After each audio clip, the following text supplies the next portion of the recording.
Para hadirin jamaah yang dimuliakan Allah Subhanahu wa taala, sesuai dengan tema kita membahas bagaimana pentingnya menuntut ilmu. Nanti insya Allah ada beberapa hal yang akan kami sampaikan. Setidak-tidaknya pembahasan ini saya bagi menjadi 4 poin. Yang pertama, dalil bagaimana pentingnya menuntut ilmu agama. Dan ini diantara sebab utama para hadirin, kenapa menuntut ilmu itu menjadi mulia, sebab diperintah oleh Allah. Sebab diperintah oleh Nabi kita Nabi Muhammad Sallallahu alaihi maaf, seandainya melakukan hal lain diperintah oleh Allah, hal lain tersebut menjadi mulia. Tapi yang ada datang dari Al-Quran, diantaranya perintah menuntut ilmu. Jadi pertama saya akan membahas dalil bagaimana Allah dan juga Nabi kita Nabi Muhammad SAW menganjurkan kita menuntut ilmu agama, khususnya ilmu agama. Ini karena konteksnya kita kan sedang beragama, maka yang dimaksud adalah menuntut ilmu agama.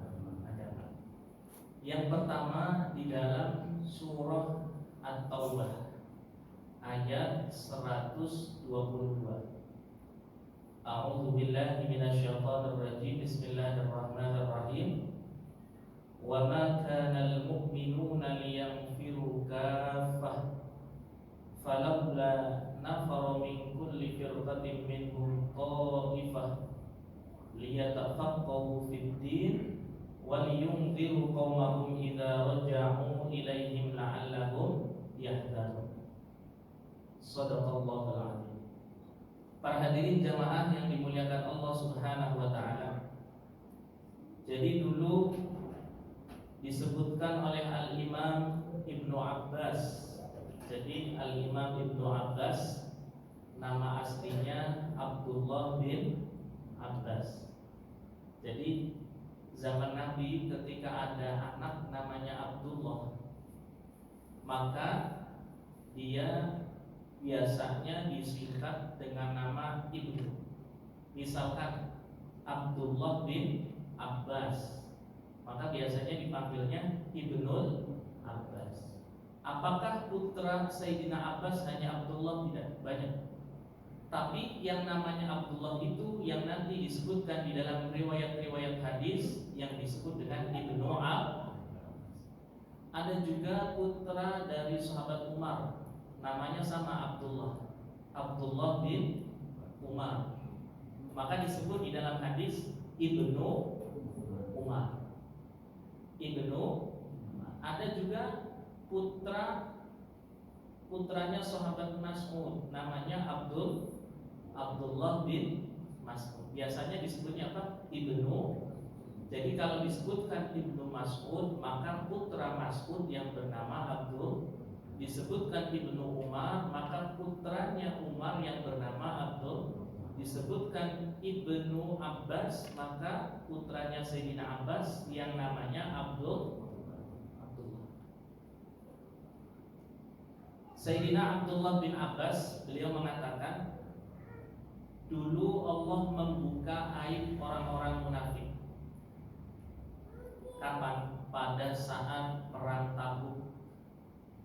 Jadi pada saat perang Tabuk, Allah membuka aib kaum munafikin, sehingga Nabi kita Nabi Muhammad SAW mengutus pasukan kaum muslimin, sehingga maaf mereka semuanya keluar karena aib orang munafik dibuka oleh Allah.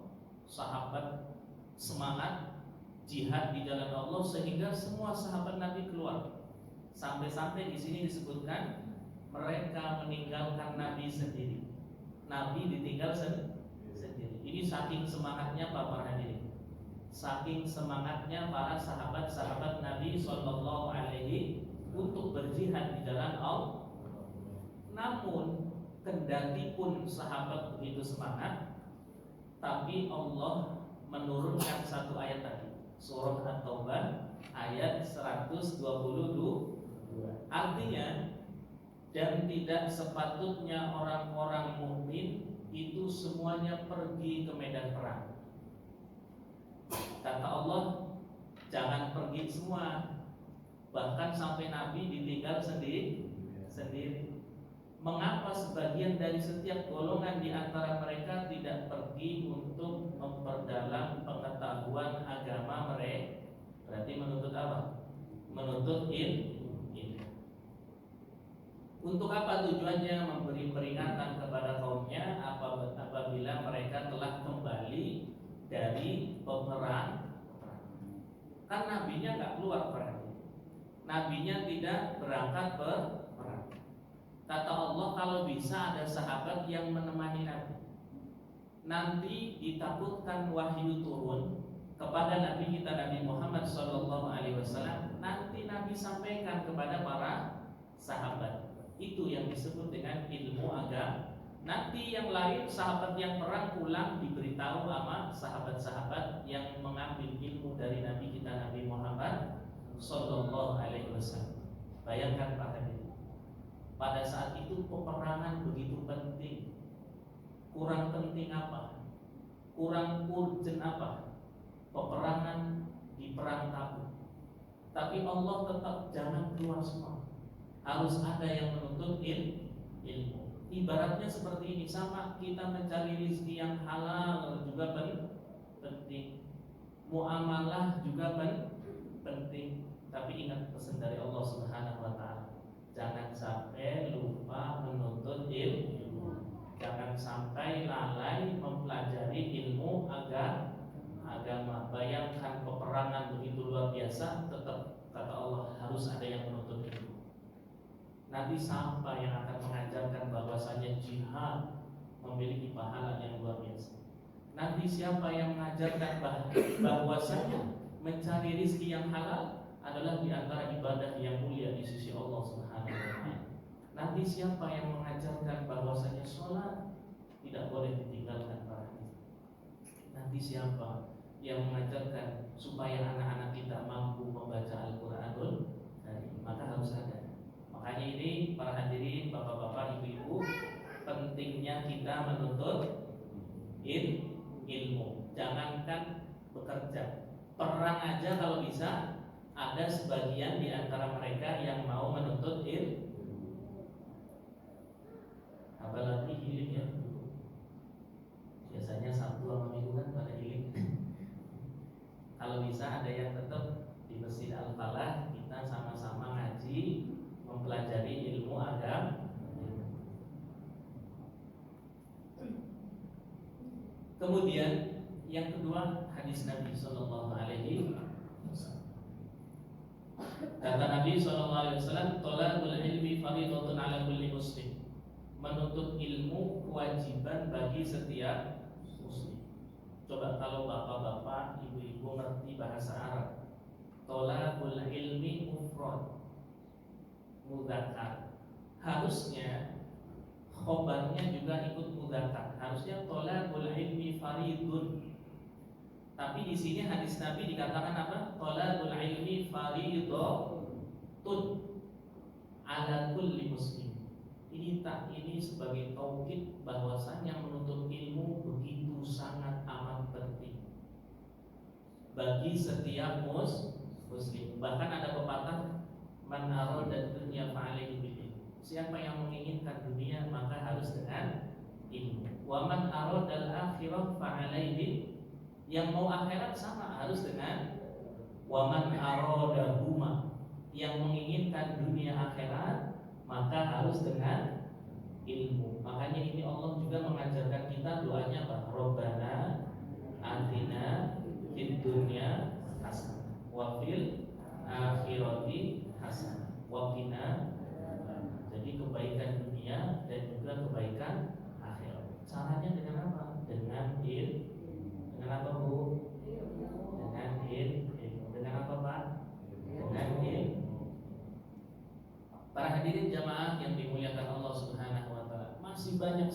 dalil. Tapi takutnya kalau disebutkan semua nanti bapak-bapak, ibu-ibu lupa. Sampai rumah lupa. Di antaranya aja tadi surat At-Taubah ayat 122, kemudian hadis Nabi Shallallahu Alaihi Wasallam.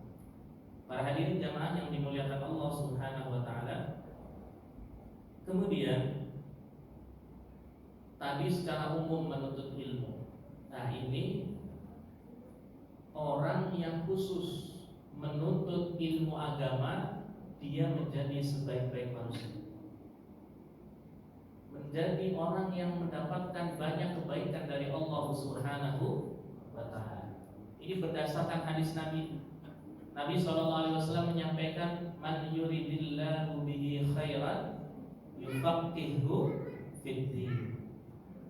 Barang siapa Allah kehendaki dia menjadi orang yang baik, maka diarahkan mau menuntut ilmu agama, maka didorong hatinya condong ingin mendengarkan nasihat-nasihat dari Allah dan juga dari Nabi kita Nabi Muhammad Sallallahu Alaihi Wasallam. Karena Nabi di situ mengikat, man yuridillahu bihi khairan yufaqihu fiddin. Jadi Allah pandaikan dia untuk mempelajari ilmu agama. Berarti ini kita sudah disebutkan oleh Nabi. Jamaah yang hadir di Masjid Al-Falah digambarkan oleh Nabi menjadi sebaik-baik orang. Sebab apa? Mau menuntut ilmu agama. Informasinya sudah jauh-jauh hari. Alhamdulillah, semoga kita di antara yang disebutkan oleh Nabi kita Nabi Muhammad Sallallahu Alaihi Wasallam. Kemudian para hadirin, yang ketiga ini lebih spesifik lagi. Bagaimana sih hukum menuntut ilmu agama? Maaf, kita sholat tiap hari, mungkin kita baca Quran tiap hari. Nanti bulan Ramadan puasa. Mungkin ada yang zakat, mungkin ada yang bermuamalah. Semua ibadah para hadirin harus didasari dengan ilmu. Harus didasari dengan ilmu. Contoh-contoh di Masjid Al-Falah ada jamaah saking semangatnya pengen sholat subuh 4 rakaat. Kira-kira sholat subuhnya sah apa sah? Ustaz, saya mau kurang subuhnya 2 rakaat. Kan zuhur asar biasanya 4 rakaat.